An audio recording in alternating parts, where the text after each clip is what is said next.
And now we still have outstanding item 18.2. Is there anyone who would like to comment to that, or any questions or discussion around 18.2? Ah, yes. Okay, I'm not going to be as long. I don't think. Just stay. Listen But in just this to one say that for 18. item Right now. 18.2 is also an appropriation item where we have to, identify the source of the funding. And if you look at the options that we recommended, or actually, let me back up. 18.2 is regarding the winter warming shelter Yes.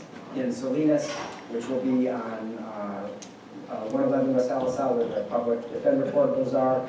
We have the direction to move forward with that, but now we have the contract. And, we're requesting authority to execute the contract with Community Homeless Solutions. The county portion of that contract is $345,957. Additionally, there is approximately $101,680 in facility preparation costs that need to be appropriated.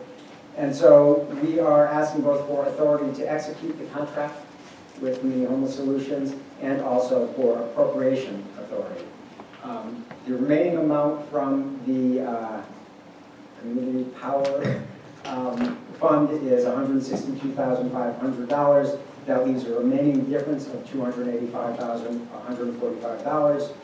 So the other options are to either take the whole amount or $285,145 from the transient occupancy taxes referenced earlier, from unrecognized cannabis revenue, or from reductions in social services. Okay, it's quite a difficult choice to have to make. Is there, I will bring it to the board for questions first, and then we'll go out to the public for questions and comments before we bring it back to a vote. Supervisor Lego, any question or comment at this point? Supervisor Phillips?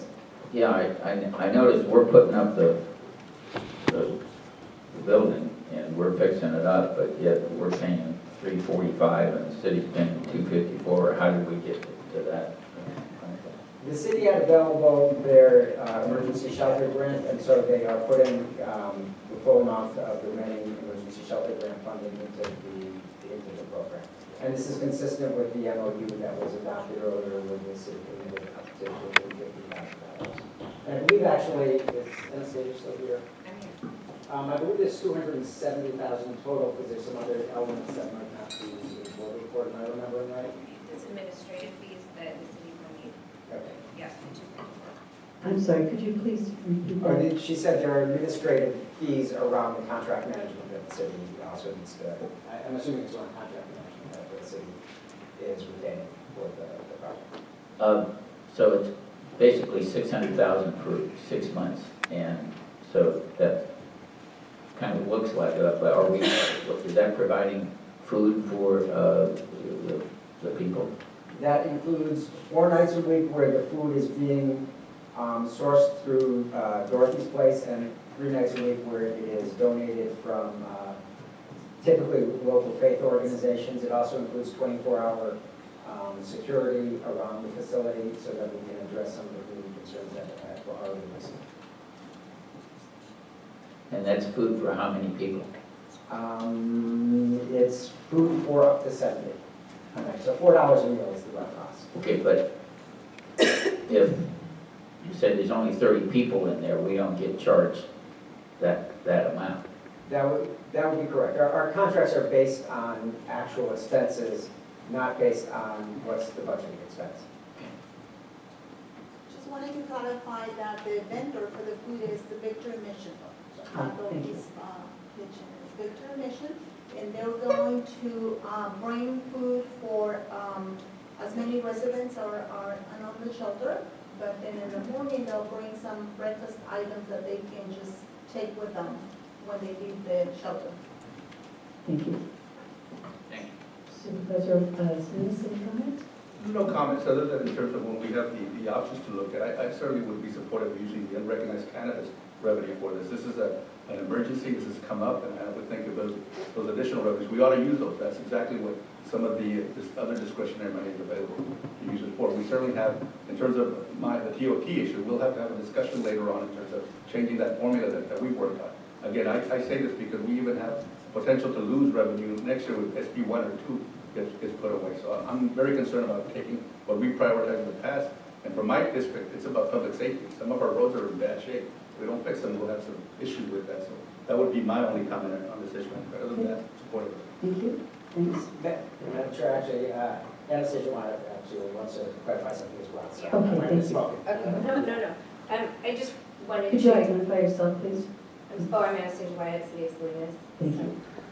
Yeah, I just wanted to clarify that although it's only $254,000 remaining to the shelter, at this time, the city is administering $750,000 approximately in grant funding that goes throughout the whole Monterey County and San Benito County. So we have really expanded our grant program to assist nonprofits in other ways. So we're adding quite a bit more than the 254. Thank you. Supervisor Parker? Thank you, Madam Chair. Just a question. I believe at this point, the shelter does not allow people to bring their companion animals. Is there an openness to allow, possibly allow animals if there can be crates and leashes and food provided, or is that just completely out?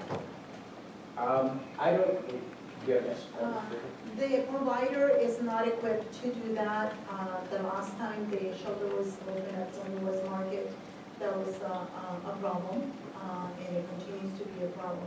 But I can check with them to see if they can collaborate with some other partner. I mention it because there was someone at Hot Topics last night who's part of a nonprofit that would like to provide, kennels, crates, leashes, food, whatever might be needed. I don't know if that, if it could work out, but if you and the vendor would see if there's a way to accommodate to companion animals, I know that would be a great comfort to many people who, that's a real barrier to them. So if there's a way to work it out, that would be great. Okay, sure. Thank you. If I can just add, one of the things that we do want to contemplate when we work with the city of Salinas on the permanent shelter is the option for, how we can accommodate and consider companion pets. So, have we gotten everybody here?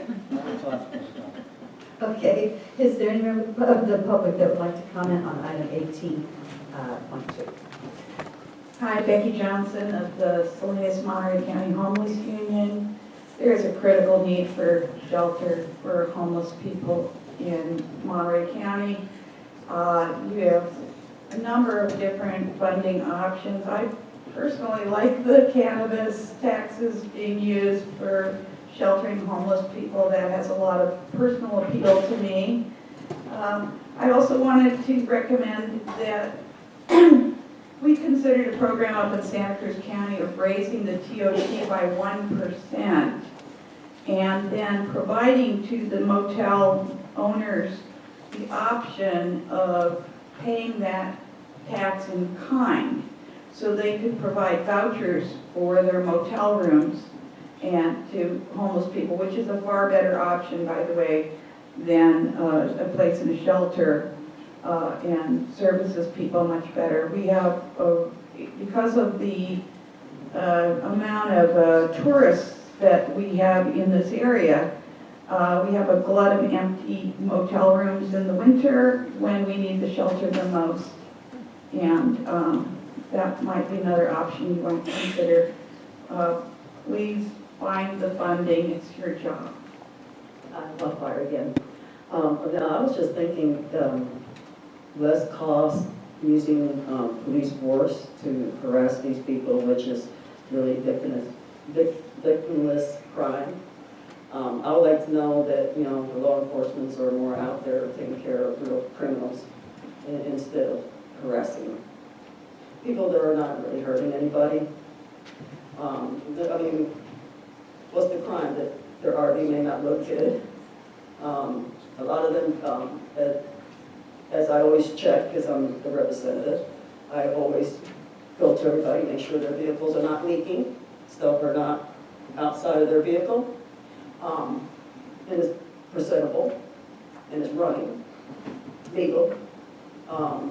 There's a group of us that go up and down, not only Lapis, but the other road. see if anybody needs help with their vehicle, make sure nobody's breaking the law, we step in. I have no problem stepping in and telling people, let's follow the law. You know, I'm not shy. You know, I'm very timid, but when it comes down to justice, I'm very hard. Thank you. And I want to thank Supervisor Phillips for recognizing what we really need. And Salinas, thank you so much. Adams, thank you. Parker, thank you so much.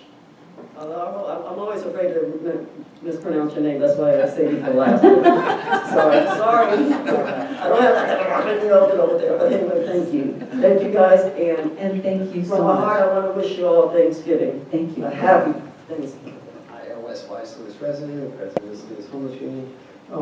Very excited to see this on the agenda and hoping it's passed unanimously. I think you're just following through with what you've already committed to, so you're pretty committed. I'm kind of disappointed that we always have to come back to numbers because we can take care of people for free just by being nice to them, but then we have to charge people to obligate them and stuff. Otherwise, it's how we treat people, really. There's more than 70 people. I think that's the capacity of this place. If it's less, there's over 700 in the whole city. Part of this new ordinance that the city just passed also includes a provision to where if you're even more illegal if there is shelter space available.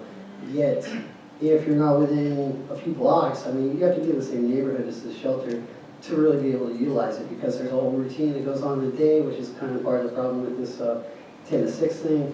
And then hopefully moving on to expansion. And thank you so much for passing that. I know it's a brave step. And hopefully that will kick the other municipalities in the butt to get in gear too. Because it's all about treating people correctly, righteously. People follow the rules, but then 10 to 6, we're still punishing them even though they're following the rules. So we know that they're capable, sentient, intelligent beings, but we still treat them like garbage. And then we turn around and say, well, you're not following the rules, you get out. It's going to be the same thing over at the shelter. People have been kicked out for micromanaging reasons. And I think part of this is going to be signing up for HMIS, and that's a good thing for housing, but also we need to realize and let people know that there is a brick wall, and there's just people signing up and being in line for 5-10 years. That's not a real solution, but at least we know that they're asking for help, and that you already know that this need is already, but you want the numbers to back it up because nobody really wants to pay attention to begin with. And that is the heart of the problem. Please pass this. And there's a problem with this coming in that it could adversely affect other people unless we get more women's shelters. So please try to push the city to do more as well. Any additional comments on this subject before we bring it back to the board for comment and vote? Supervisor Orlando? Madam Chair, thank you. First of all, I'd like to move approval, but I'd like to add that I think this is a good Thanksgiving story. I hope that this coming Thanksgiving, when we're all sitting around the table with our families, just like my father did growing up, that we pray for our homeless residents, those less fortunate, that they can hopefully move out of homelessness and into a permanent apartment or a home, because I think that's what we desire for all our local residents. We grew up with those values, and the greatest measure of society is how we treat our most vulnerable. And for me, I think this Thanksgiving, this is a good example, because this is a success story between the county, Monterey, and the city of Salinas. I want to applaud my good friend, Judge Phillips, and Mayor Gunter, and the city of Salinas staff, including Anastasia, because while this journey started out a little rocky at the beginning when we closed the Tansy shelter, we put that aside. We went searching for locations. We actually did that problem solving, and we came forward with this plan. And so I want people of Monterey County and people of Salinas to know that in this example, we didn't just say, no, we're not in my backyard. Our staffs, the elected officials stepped up to try to find a program that worked. And not only when it comes to permitting, but the city of Salinas contributed a significant amount, $254,000, $250,000 for this. So for me, I'm going to feel a little better this Thanksgiving that we did something right. Not a solution, but a step in the right direction, because there's still a lot of work to do. Last year we knew that at our shelter, it was maxed out at 70 residents every night, almost every night.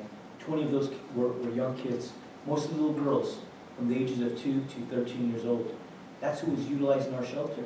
And I expect that with this facility, which has bathrooms, has the fire sprinklers, we'll have 24-hour security. I just know that it's going to work even much better. It has greater capacity. It's going to work much better. And I think we've learned a lot. And as we're going in this journey, I think we're learning more and more. It's never a perfect thing because we're serving residents with special needs. But nonetheless, I think our commitment has grown. And I just want to commend those efforts. Last two things I want to say is I agree with my colleague, Supervisor Parker, trying to find a solution for pets. Because when you're homeless and you don't have much, and all you got is your little loved animal, that's a lot in your world. And so I visited other counties who have made their shelters work and make it compatible with being able to keep pets, and I hope we can find a solution for that in the months ahead.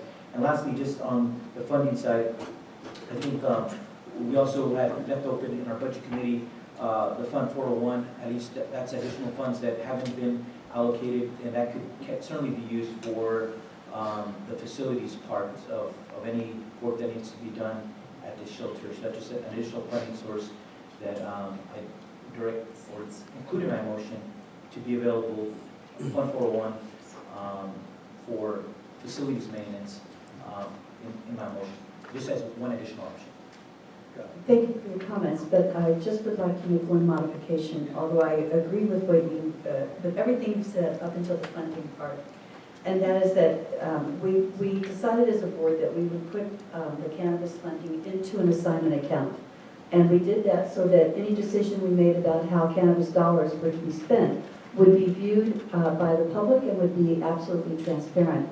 In my opinion, this is a really appropriate use of cannabis dollars. And this is the first time as a board that we have really looked at this and will be making a decision that is a serious decision if we choose to dedicate the additional, I think it's $285,145, take it from cannabis dollars. So if you would allow me to amend your motion, I would really like to be able to do that. To include cannabis? To include cannabis as the funding source. I would gladly accept that motion. I think it's appropriate, and there's a direct nexus. I think Absolutely. we talk about cannabis funding being used to deal with issues like homelessness. Good, good, okay. So Supervisor Alejo, just to clarify, the option one would be included then, because that was the difference?